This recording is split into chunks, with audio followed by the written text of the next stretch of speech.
एक बात बिल्कुल सरल समझा दूंगा, समय सार की बात है लेकिन पहले भाग जैसी बता दूंगा।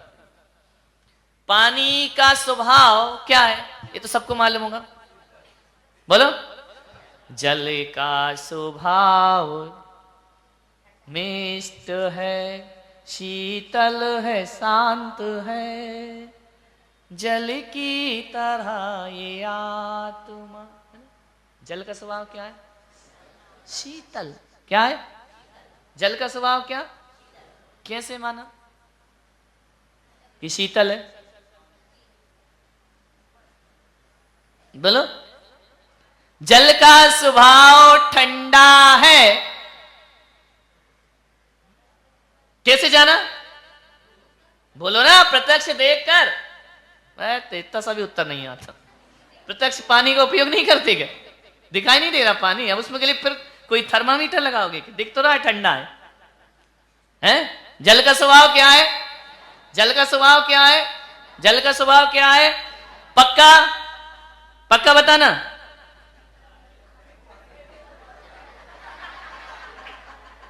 तुम बस कंफ्यूज हो जाते हो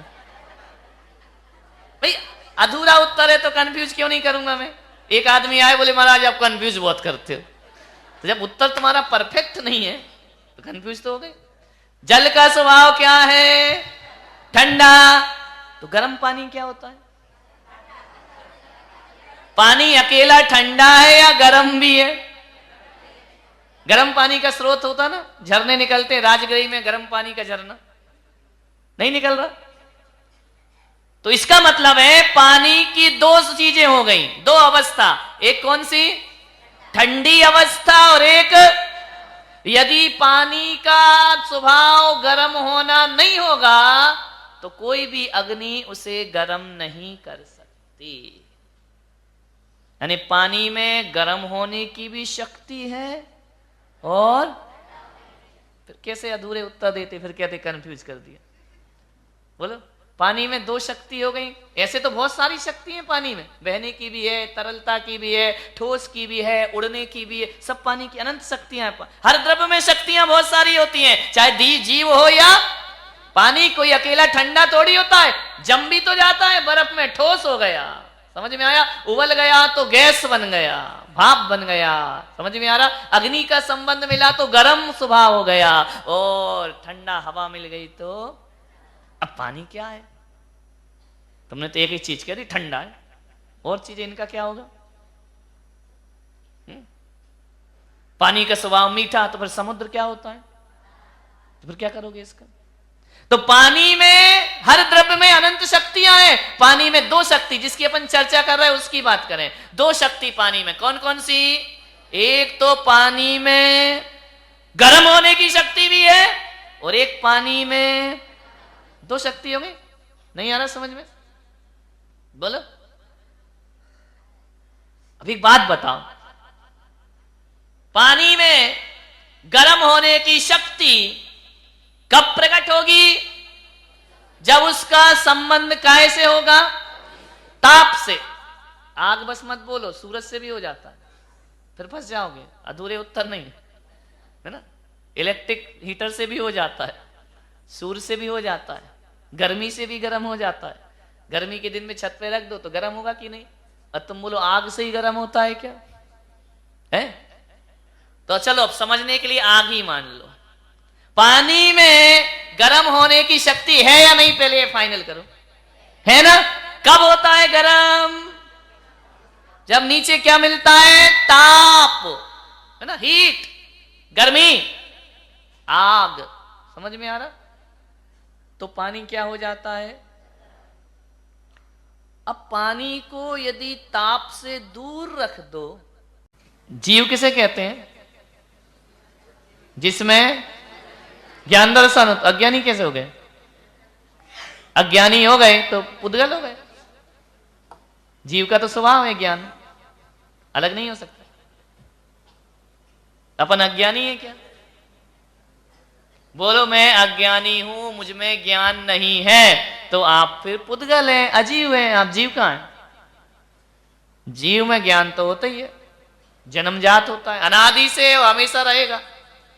अज्ञानी कैसे हो गए? अज्ञानी यानी बिना ज्ञान का। मैं राग देश क्यों करता हूं? तुम बताओ, तुम लोग करते, तुम ऐसे बैठे जैसे वीतरागी हो, तुम राग देश करते ही नहीं हो। क्यों करते हो? मोह। अरे राग देश मोह क्यों करता हूं? मोह भी ठीक है, क्यों करता हूं?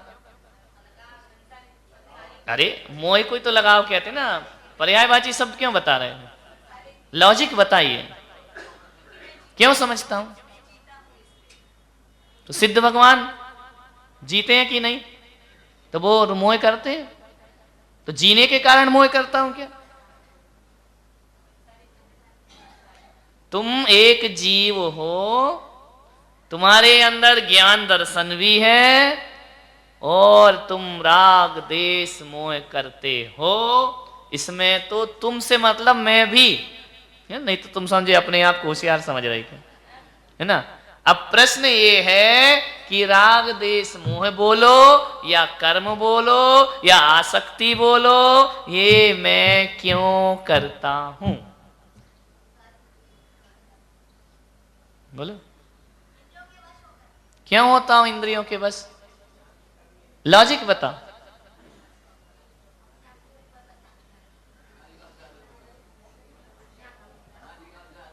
क्यों पड़ी है आदत? कहीं तो शुरू हुई होगी।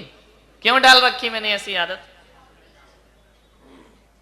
मेरा क्यों तो चलता रहेगा, आप बोलते रहो जब तक आप मूल ठिकाने पे नहीं पहुंच जाओ।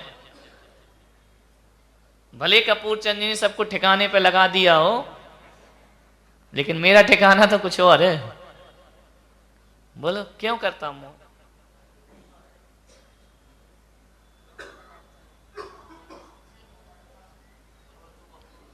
क्यों क्यों सोचता हूं परवस्तु को अपनी? इतनी अकल नहीं है मुझे। बोल तो रहे कि परवस्तु, फिर भी अपनी क्यों मान रहा है? जब मालूम है कि अपनी नहीं है, फिर क्यों मान रहा है? अरे लोभ भी करते हो, माया, लॉजिक तो होगा। आप क्यों कर रहे हैं परवस्तु से प्रेम? बताइए मुझे। आप अपने आप से प्रेम क्यों नहीं कर रहे?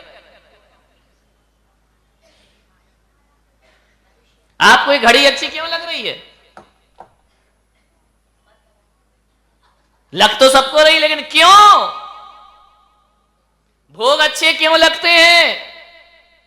कारण बताइए इसका। मैं मोह क्यों करता हूं? मैं आसक्ति क्यों करता हूं? मैं क्रोध क्यों करता हूं? मैं राग क्यों करता हूं? मैं द्वेष क्यों करता हूं? इसके पीछे कारण क्या है? क्या बोलो?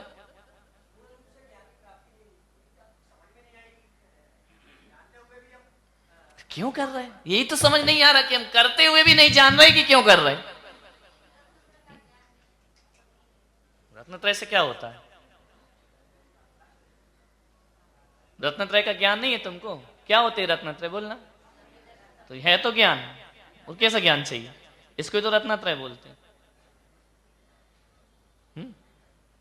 रत्नात्रय भी बोल रहे हो, सम्यक दर्शन ज्ञान चरित्र भी बोल। अब बोले हम जान, और क्या जानोगे? जान तो गए, यही तो रत्नात्रय। फिर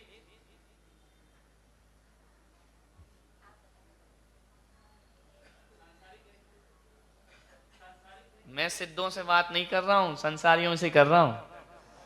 ये बोलने की क्या जरूरत है? सिद्धों से थोड़ी, सिद्धों को थोड़ी पढ़ा रहा हूं, तुम्हें पढ़ा रहा हूं, संसारियों को तो पढ़ा रहा हूं। उत्तर नहीं आते तुम लोग, ऐसे पढ़ लिख के डिग्रियां लेके बैठे हो। आप मोह करते हैं या नहीं, पहले ये बता दो। करते हैं ना? राग करते हैं कि नहीं करते? द्वेष करते हैं कि नहीं करते? करते हैं। क्रोध मान माया लोभ भी आपके अंदर है कि नहीं? है। आपको भूख लगती है कि नहीं? प्यास लगती है कि नहीं? क्यों लगती है? है? नहीं, काबू तो अलग चीज है, लगेगी तब तो काबू करोगे ना। प्रश्न तो लग क्यों रही है? काबू तो तब होगा जब कोई चीज होगी। तो काबू की बात तो बात की, पुरुषार्थ की बात हो गई। मैं तो ये पूछ रहा हूं कि आप मोह क्यों करते हो? पर वस्तु को अपना क्यों मानते हो? मनुष्य का स्वभाव है, फिर तो गड़बड़ हो, फिर कभी मोक्ष ही नहीं होगा। स्वभाव बन जाएगा तो फिर मोक्ष की यात्रा बंद हो जाएगी। अच्छा, पहले एक बात समझ लो।